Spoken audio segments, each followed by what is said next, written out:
Welcome back to AspireVue Hot Topics, where in 10 minutes or less, we unpack a leadership thought to equip and serve you on your leadership journey. I'm joined by Dr. Larry Kuhn, founder and creator of AspireVue, and today we're talking about learning through failure. Well, today we're going to be talking about learning through failure, whether by changing ourselves or while we're hoping to make and facilitate impact with others, how we can really avoid the loss of momentum when encountering those inevitable changes or setbacks. Dr. Larry, I know this is going to help people. It is great to be with you again today. Thanks, Luke. There's really two pieces of this that I'd like to talk about today. The first is just a general pattern that we have sometimes that we can get stuck. And it seems like once we get into this pattern, it's repetitive and it just goes on and on and on, and we just can't get out of it. The other piece that I'd like to look at today as well is the aspect of criticism. We have to, anytime we stand up and we want to make an impact and we want to try to do anything, we have to face criticism, unfortunately, from someplace, it seems. So I wanted to look at both of those because that's what, in my mind, is really at the core of some of the challenges that we face when we face failure.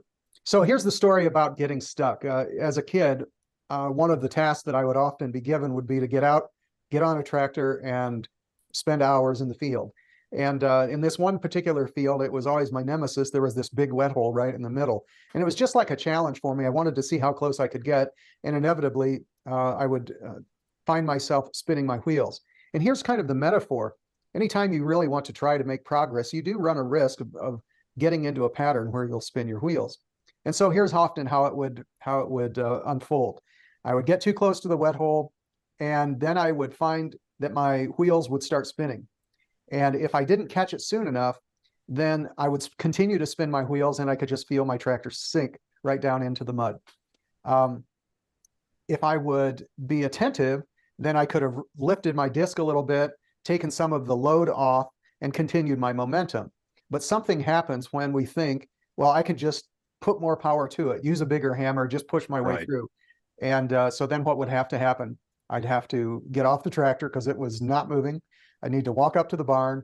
I need to humble myself and say to my dad, "Dad, I'm stuck." And Dad would inevitably say, "Well, how did that happen?" And here I would say, "Well, I got too close to the wet hole." And he'd say, "Well, why'd you do that?" So it would trigger this fear of failure. And oftentimes I would be like, I don't want to even admit this, but the reality is I am stuck.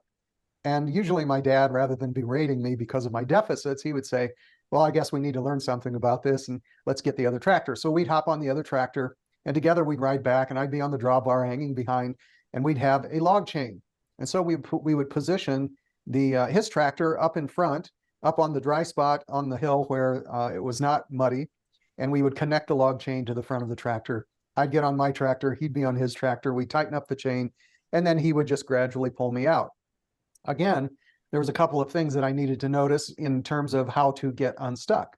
One was put it in a higher gear, and I don't know that that has any metaphorical application, but it would put it into a higher gear so that as I let out on the clutch, it wouldn't immediately start spinning, because spinning was the biggest problem. When you find yourself, and this is the big takeaway, when you find yourself spinning, don't keep doing more of the same. Stop and switch to a different strategy. And sometimes that strategy means connecting to something outside of yourself. In this case, it was the tractor that was higher on the hill. But it also sometimes means looking to other people who have other ideas and asking for assistance or asking for help. That is a part of dealing with potential failures and the challenges that we face if we are wanting to make an impact. The solution isn't necessarily looking at it like it's a failure. This is a part of, in this case, a part of disking, a part of farming was you inevitably, somebody all the time will get stuck. But that doesn't mean that we're done. The difference between a growth mindset and a fixed mindset is it often defines our success in either an all or nothing type of frame. And so we fear failure. And so because of that, many times we will operate from a place of scarcity rather than abundance. So we think, oh my goodness, if I fail in this, then there are no alternatives. Therefore, success is good. Failure is to be avoided at all costs. It assumes that all achievement is evident and immediate and that there's no delays. There is no room for a delay. If we're not making Sure. progress, well, there must be something wrong with me. It's almost the equivalent of, let's say you plant a plant and that plant begins to grow. But when you first plant it in the first day, in the first week, you may not see any exhibited evidence. In our impatience, do we pull up the plant and check it because it's not producing fruit right away? No, we let it be for a little bit.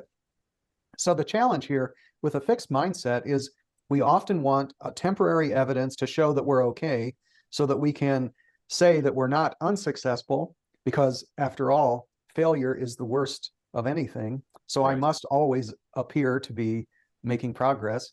And that fixed mindset also introduces an evaluative dichotomous thinking that it's either all good or all bad. The reality is that lasting change and growth involves a process. It's not an immediate cause and effect event. The solution, however, for failing forward is not wild-eyed optimism. Instead, it is about really looking at it from a systems view. And we'll move past the metaphor and just think about that for a second. As a therapist and clinician, I've learned how to and been trained with tools and skills to help facilitate change. I too enjoy making an impact, whether it's with a couple or with a team or with an entire organization.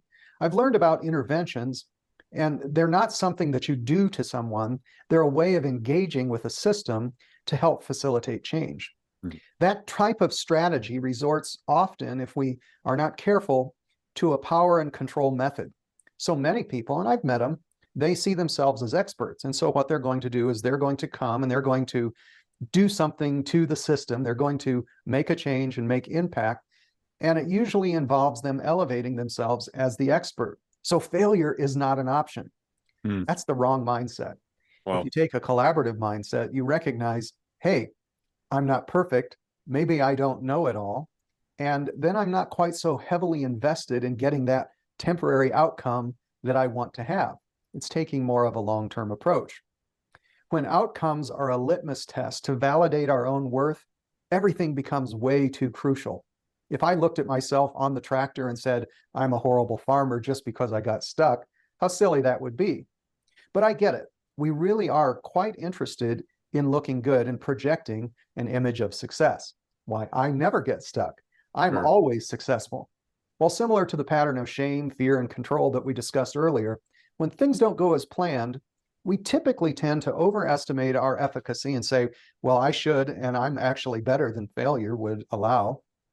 We typically resort to power and control, and then we say, well, that didn't work, so I'll just get a bigger hammer and apply more force.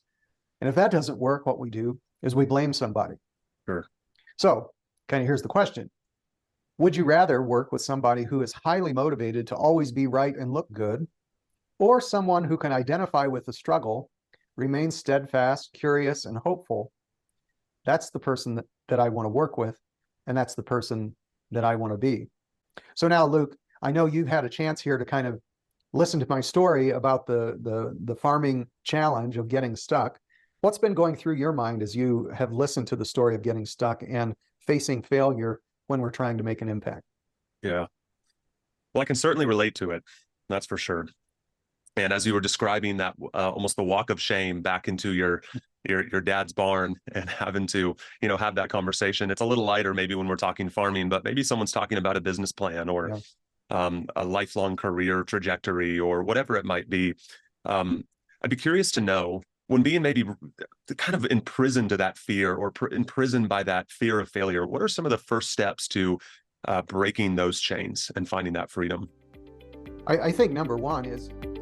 To hear part 2 of this conversation on learning through failure or more in the Psychology of Impact series, be sure to subscribe to this channel.